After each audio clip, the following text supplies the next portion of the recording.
Ladies and gentlemen, please welcome your MC for the program, Parag Mehta.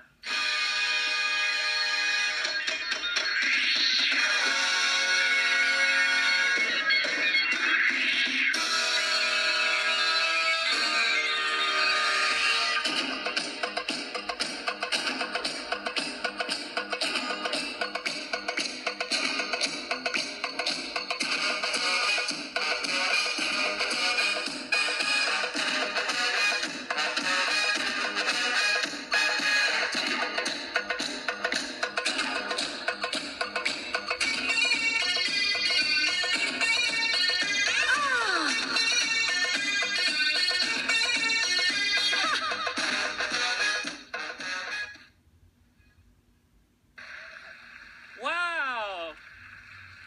Oh, that was so much fun. I should come to work like this every day. You know, I've always wanted to do that in front of thousands of people. And I thought I'd get my chance at my cousin's weddings, but they won't let me perform anymore. They say I steal focus from the bride. First of all, let's give it up for Kamana Opana, the native Hawaiian singer.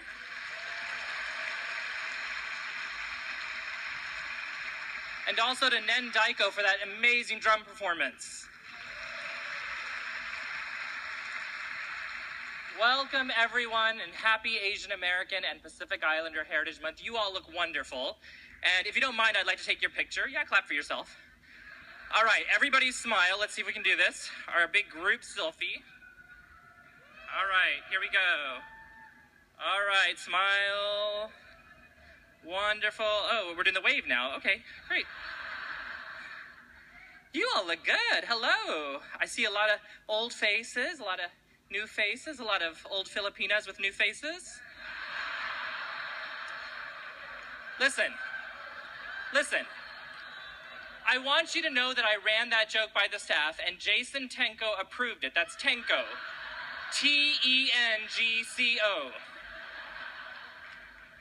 Well, welcome to the White House Summit on Asian Americans and Pacific Islanders.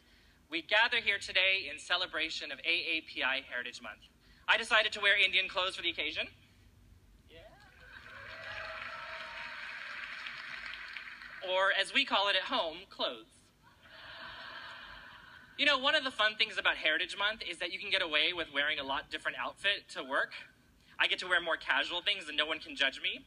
For example, I'm wearing sandals today. My poor feet are finally breathing free after 11 months. And if anybody looks at me askew at the office, I simply say, Heritage Month. You can colonialize and subjugate my feet again in June.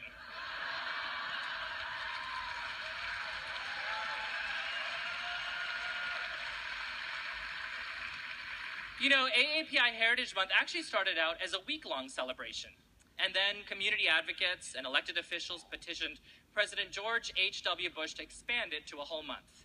And then we Asians decided to engineer it back into 1 week. I mean, my goodness, this week is crazy. Yesterday we had the White House Summit. Today we're all here. Tomorrow there's a congressional briefing. Thursday NCAPA has a data summit. There's the APAC Gala. There's the Kapal Ball. Phew. That's a lot in 1 week. You know, among my friends who work at advocacy groups and prepare this whole week, we refer to this as Hell Week, or as Prom Week.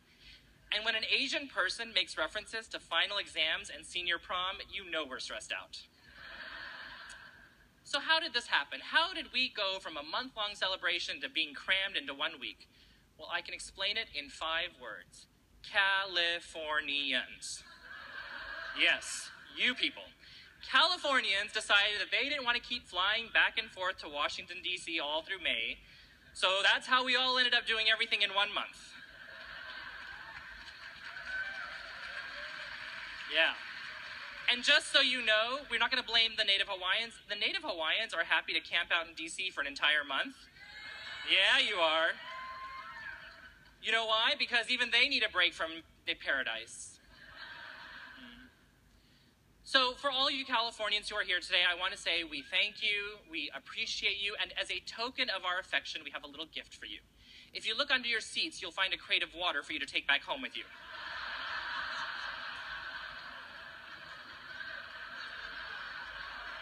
Are you actually looking under your chair? There's no water.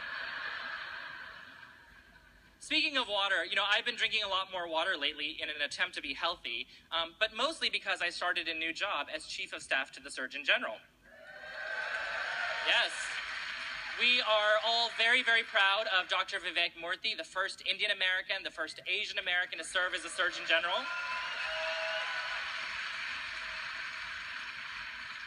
Or as my mom likes to say, he does politics and medicine, why can't you? But the stressful thing about working with the Surgeon General is that when we go for lunch together in the cafeteria, he's kind of judgy about what I eat. Just between you and me, I'm starving. I've been eating salads for 3 weeks. But the worst is when I go to get a drink, because obviously I'm not allowed to have soda anymore, and if I go to the sugary fruit juices, that's a no-no too. The other day I reached for a bottle of water and he gave me that judgy look. I said, "What, this is bad for me?" He said, "No, it's just not very Indian of you. $3 for water?" But there is a benefit to working with an Indian American colleague, and that is he pronounces my name authentically. Now, not correctly, but I mean authentically, like the Indian way. So my name at home is Parag.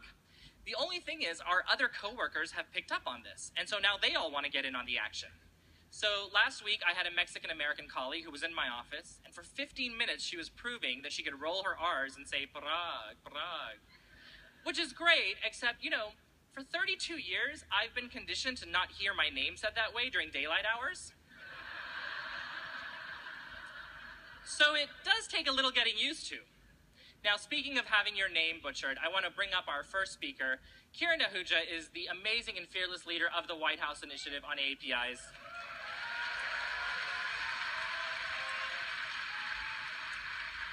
For nearly 6 years, she has run this organization like a startup with all the urgency and import that our community deserves.